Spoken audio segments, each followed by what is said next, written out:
Well, let's get started. Welcome. Yeah. We've got Yifeng here as well, who, for the purposes of the podcast guests, listeners can't ask questions because he doesn't have a mic, but he can speak. Okay. He can speak. And we've got Charlotte Clegg here joining us today. So thank you, Charlotte, for joining us in the pod here at the Water Cooler. And you are from the Mimeful Business Charter. Yes. Can you tell us what you do there and what the Mimeful Business Charter is? So I am the Community Engagement Executive for the Mimeful Business Charter. So my role is to, in essence, do a little bit of everything because our members are the lifeblood of the organisation. We have over 140 members now, made up of lots of law firms, banks and lots of names that you definitely recognise. And we are a community that looks at how can we reduce the unnecessary stress within our workplaces. We don't want to get rid of all stress. That would be impossible, and also it wouldn't really do us any good, because if we don't have any stress, there's no motivator to do great things. So we want to make it easier to do great things by reducing the unnecessary stress so we can be healthier and more productive. That's what we do there. I'm also a psychotherapist in private practice, so what I kind of bring to the MBC is that interest in evidence-based practice and research, and making sure that we're always keeping in mind on the kind of the business-led work that involves the studies that we can tie into making our businesses as profitable and as great a place to work as possible. Amazing. So day to day, what does that support look like for your member base? Is it training programs and CBD things? Yes, there is lots of resources that we offer. So there's lots of written resources on the website. Some of those are ones we create, and some, because we have a community who are very, very helpful, they like to share their resources. So when you join the MBC community, you can stand on the shoulders of the giants that went before you and see how they have progressed on their journey and use their resources. And we also provide lots of sessions as well. So we have two different kinds of sessions that we offer each month. One is a session which is just for members, where someone will come and say, this is what we've been doing to improve wellbeing in our organisation. Here's how we've implemented the charter, and these are things that went so well, these are things that didn't, this is how we overcame any challenges. And then we have our insight sessions where we have expert third parties come in and talk about various different topics such as resilience, neurodiversity, how we can harness neurodiversity in the workplace, stress, depression, anxiety, how we can be better leaders. There's a whole plethora of different talks that we can give, as well as consultancy support. We offer one-to-one support and going in and giving practical guidelines as to how you can better your workplaces. Yeah, so obviously here at the Working Well community, big fans of a community and the value of that. What do you think it means for your members to be part of? So there's the learning programme, the expertise from you, but what about the sort of the peer element? I think the peer element is the best part of it, and I think that's not just me saying it because I'm biased. That's what we hear from our members. We do a survey every year and we ask them, what do you get out of this? What are the main things that you have? And as well as the shared learning, it is a feeling that this is, quite often our members would be considered to be competitors. But it's an opportunity to not compete and to talk as we are peers, and you are facing the same kinds of struggles perhaps that we are, and how can we work best, how can we harness all of that knowledge together as a team rather than being necessarily opposed to each other. So I think that's definitely one of the main things. And I think also because we do so much, it's very an iterative process. So when we do our annual survey, we're not just doing that because we want to see how well people are doing. We want to hear how well they think we are doing, so that then we can moderate and change our offering over the next year and our strategies in line with what people really want and what they really need. So there's a lot of a feedback loop that goes on within the NBC. Yeah. And what does it mean for organisations to be part of this? Is it to do with a commitment? Is it a pledge, or is it about them having support and that sort of ongoing inspiration? Okay, so the original charter was devised by Barclays and their panel law firms, because they said, we know that we, as Barclays, a big scary client, we ask you to do something, and you, law firm, think, yes, you're with a big scary client, you run around like headless chickens, you'll do whatever it takes to fulfil our needs. That isn't great for you, and it's not great for us, because you're then all stressed out, and the more stressed you are, as we all know, if you're stressed, the quality of work is going to go down. We are paying lots of money for EAPs and wellbeing programs, which certainly have a place, but they are kind of picking up the stuff once the problem has happened, whereas we're wanting to look at how do we prevent it getting there. So the original charter is made up of 4 pillars that looks at very specifically that beginning part. So the first one is around openness and respect. We're very good at causing stress for each other without necessarily knowing that we're doing that, or being stressed out by other people and not saying you're stressing me out, because we don't want to cause problems. We don't want, I think sometimes there's a little, you've got to suck it up and just keep going. When if we could just talk more freely about what's happening, how much better would that be? So for example, it might be that I think, well, I'd like to have a nice early dart for the weekend, so I'm going to get everything out of my inbox by midday on Friday. What I've done is I've then stressed all of my colleagues out because I've given them a load of work to do just before the end of the weekend. What if we had a conversation and said, well, can we do that inbox clearing thing on Wednesday? So that then if I need to come back to you, we've got Thursday and Friday morning as well. And we could still be very productive. We can still hit everything that we need, but we're doing it in a way that's more sustainable, is not causing problems. The second pillar is around communications. So I'm sure we've all been in a meeting that definitely could have just been an email. And we've been in an email chain where we're being BCC'd and CCC'd by everybody, and we certainly don't need to hear everyone's opinion. But it's getting in the way of us doing our work because it's pinging in, we're getting the notification, it's filling our inboxes, and we're then having to trawl through, well, which one do I actually need to answer? What about people who are in different time zones? What about people who are, I'm going to come back, but I need to go and get the kids from school? There's lots of different ways that we can look at best practice. The kinds of communication that we use. We have Teams, Slack, we have instant message, we have WhatsApp, we have email, we have phone calls, we have the meetings as well. All of these different communication methods. Do we have a way of streamlining those so that we're using the right ones at the right time for the right people? Our third pillar is around respecting rest periods. If you want people to be at their absolute best, which you absolutely do, they need to be resting. Yes, there are going to be times when people need to put extra hours in and work late and work in the weekends. But if that is your BAU, that people are working 18-hour days every day, that is an under-resourcing problem, and it is not sustainable to expect people to continue like that. If your company culture, and unfortunately there are a lot of companies who do have this culture, where you take your laptop on holiday with you, you're not on holiday, you're working remotely. Yeah. You're not going to come back rested. You're not going to come back recuperated. You're going to burn out. And then the final pillar is around delegation. We don't work in silos. We do need to set each other up for the absolute best work that we can do. How can we make sure that I am being open and transparent about other deadlines that I need to get to, other, pulls on my time? How am I giving you all of the information? So all of those 4 pillars were the original charter ideas. We have developed a lot since then, and there's a lot more resource and work that we've done and provided, but they are the kind of key, kind of cornerstones of what we do, that everything else is then built on. Amazing. So it's sort of like a bit of a values check, really, of raising the bar and the standard of just how we operate day to day. Yeah, absolutely. Yeah. And so much of what you need to do that, you all already have. You have processes, you have IT systems, you have lots of services. You're just not using them all in the ways that you could. You're not having the conversations to use them in the ways that you could. And that's why we put openness and respect first. Once you start having those conversations and saying, okay, in your team, what's the pinch point? What's causing pain for you? It's not going to be the same as the next team or the next organisation. So we find out what's going on for you, and let's work out how we can solve that, and not just trying to give you a blanket thing that might not be relevant to you. So what would you say are the sort of biggest successes of this in action with some of the clients and people that are signed up to the charter? So one of the big, well, there's 2 examples that I'll give you. So we had one which was between Lloyds and Pinsent Masons. So Pinsent Masons, if you don't know, is a very big law firm.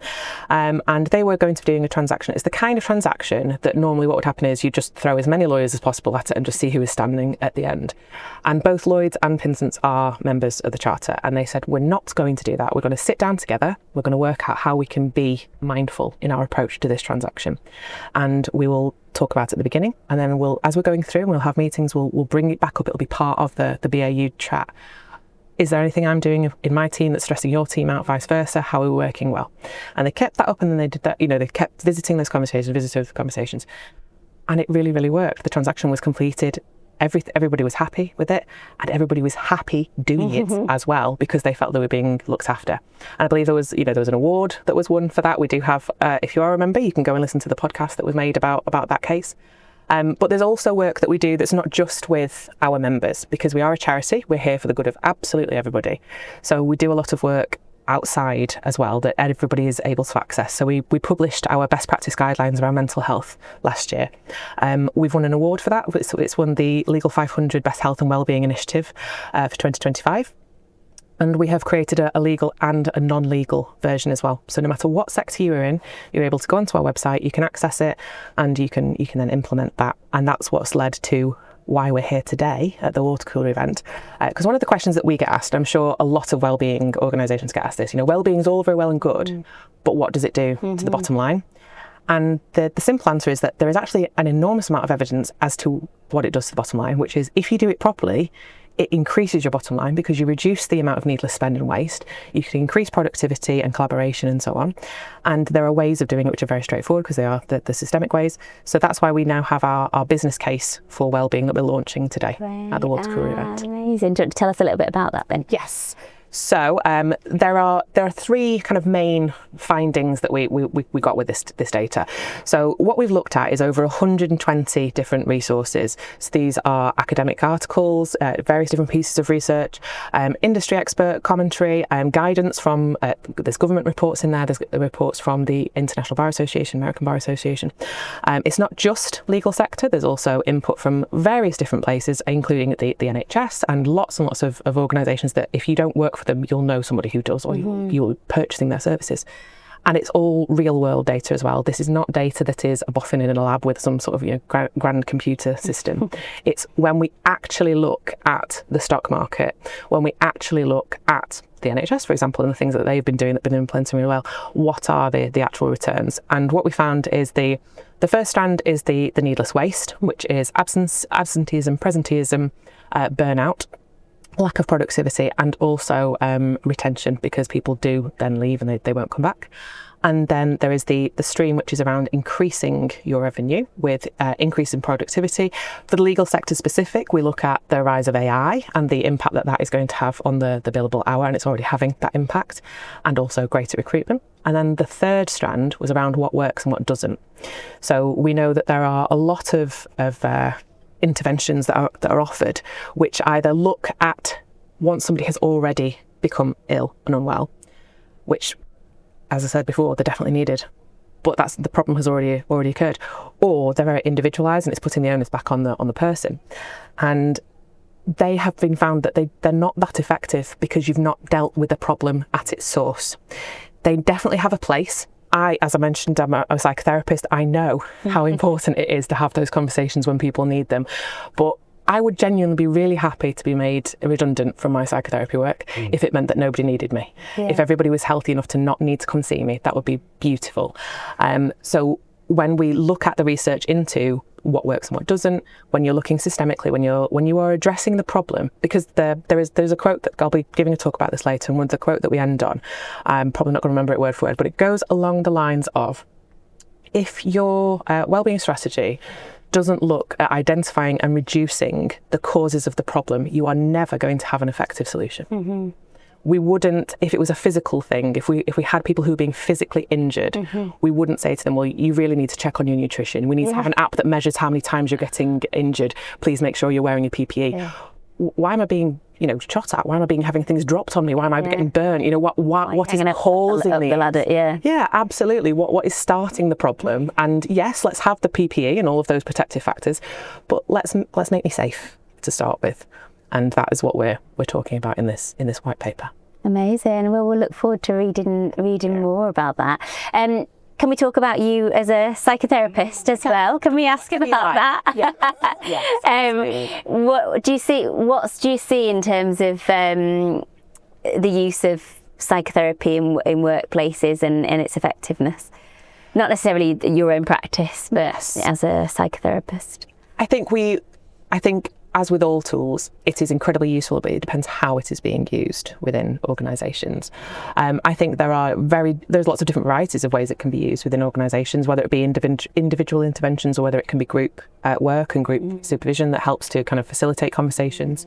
I don't see it at all as a bad thing, as long as you have the basic tenets of psychotherapy, including confidentiality. Nobody wants to go to talk to their work therapist if they feel that it's then going to get reported back to anybody, and I think we need to be incredibly careful when we're saying, oh yes, but we anonymise things. Yes, you do anonymise things, but if only a small percentage of your organisation is going to speak to a therapist, it's easy to work out perhaps. So I can understand why people might feel slightly reticent and concerned about approaching it in workplace. My therapeutic practice is not linked to workplaces. Okay. My therapeutic practice is purely private. So I'm seeing people who are being self-referred to me. Yeah, amazing. And in terms of what you've seen here today, what do you think the most sort of exciting themes and topics are from what you've had a look at? Sorry, it's early on in the day still.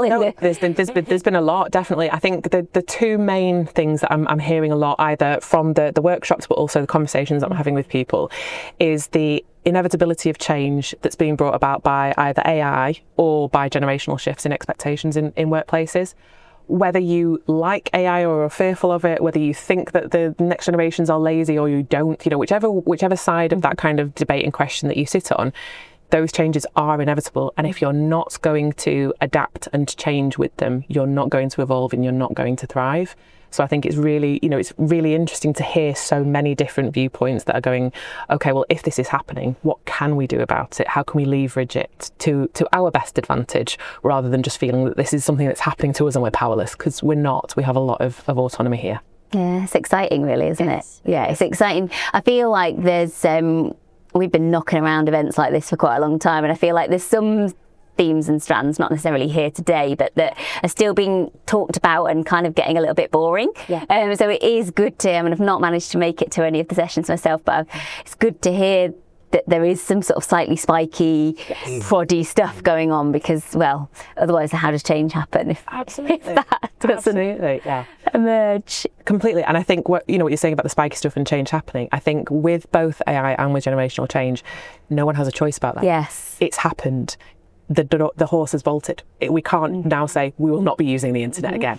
That's not going to happen. It's already here. Yeah. So the choice of that change is being taken away. It is inevitable. You need to harness it, not be a victim of it. Yeah, maybe we are turning a little corner. Yeah, I hope so. Exciting things ahead. Well, thank you so much for sharing with us a bit about the Mindful Business Charter, and sounds like really incredible work. Thank you.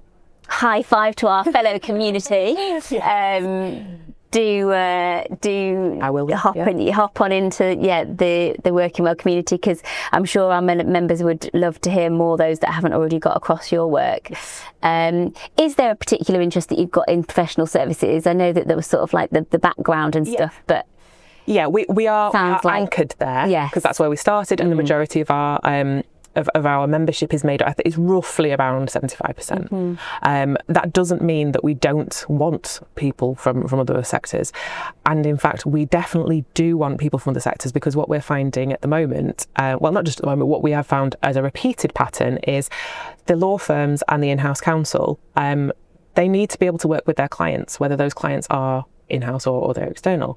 So not all of those people are in the legal sector. We have organisations from all different places, and those relationship conversations need to happen across. So the more clients that we can have on board, the easier it is to facilitate those conversations. Just like I said in the Lloyds Pinson, the case study, they were able to have such a great working relationship and to meet everything that they needed so efficiently, because they both had that shared common language, and we just need more of that happening. Yeah, I love it. When you were telling that case study, it kind of reminded me of the idea of sort of like sending a mum and dad in to kind of make sure everyone behaves. That is it. There must be bad behaviour, right? There's always bad behaviour. So how do we get everyone to be accountable? And I think it's about getting people to see the difference between what you assume is the best way to proceed versus what actually is the best way. And I think if it's always been modelled that you do it a certain way, and we I'm being professional, and it's that I'm sucking it up, I'm just going to keep going. That can work very well for a certain amount of time in a certain amount of context. But if you can go, but in some contexts that isn't the best way to do it, and if we did it in a different way in other contexts, how much easier would that be? And we're all human, and our tagline is that we are rehumanising the workplace. We are all human. You all have things going on outside of work that are impacting work, and work impacts outside. And if we had those conversations, how much better we could make our working relationships be. Yeah, and like it's a measure of success, right? Like, yes, there's getting the job done, like get the deal done, do the transaction, people get paid, outcomes happen. But what about the experience of it along the way? And and how were people in that Completely. journey. It really does matter. Yeah. If you were hiring a legal team, would you want the legal team who was well rested, who was honest with you, who was open and had proper conversations and was collaborative and had wonderful working relationships, or do you want the team that are completely stressed out, haven't slept for 3 days, and have got 2 other matters that they're also dealing with elsewhere? Yeah. I know who I'd pick. Yeah, same. Well, great work. Good to hear about it. Final question. Okay. Well-being at the Mindful Business Charter as an employee, as part of the workforce, what does that look like? Oh, we are so lucky. We are actually a very, very small team. So having the conversations about, you know, what we need and the best ways to be supportive is really, really easy, because it's, you know, such a small team to operate in. So we do have an advantage there, as well as the advantage of we are who we are. Yeah. So you know what you know. We walk the walk as well as talking. Good. Talking. Yeah, it doesn't always happen, does it? No, it doesn't always happen, unfortunately. But I'm very, very glad that it does for us. And it's about being flexible and knowing that, for example, my boss knows that if he wants the absolute best out of me, I'm sorry if I've just mashed the microphone now in my head. If he wants the absolute best out of me, part of that is allowing me flexibility, and it's allowing me a bit of a free rein to go out and do the things that I need to do and to work the way that I need to work, because he knows that he'll get the results that he wants. Yeah, good. And what do you do for your well-being? Oh, loads of things. I'm definitely somebody who needs to connect the mind and the body. So I do a lot of working out, and I go swimming, and I refer to swimming not as being exercise, it's me washing my brain. Yeah. Because it's probably the only time when I don't have access to a laptop, phone, or anybody talking to me, anybody saying, it's the "Look, silence, can you do isn't this? it? Charlotte, can you fix that? What's going on here?" Nobody talks to me. I can just be for an hour and just hide underwater. Yes. Do the slow, methodical breathing, not talk to anyone. That is my key, washing my brain. Yeah, I love that. I'm going to borrow that. I like a swim as well. I'm going to go wash my brain at the weekend, I think. Love that. That's really awesome. Yeah. Kind of. Thank you so much for your time today, No Charlotte. problem. It was awesome to chat. Thank you. Thank you very much.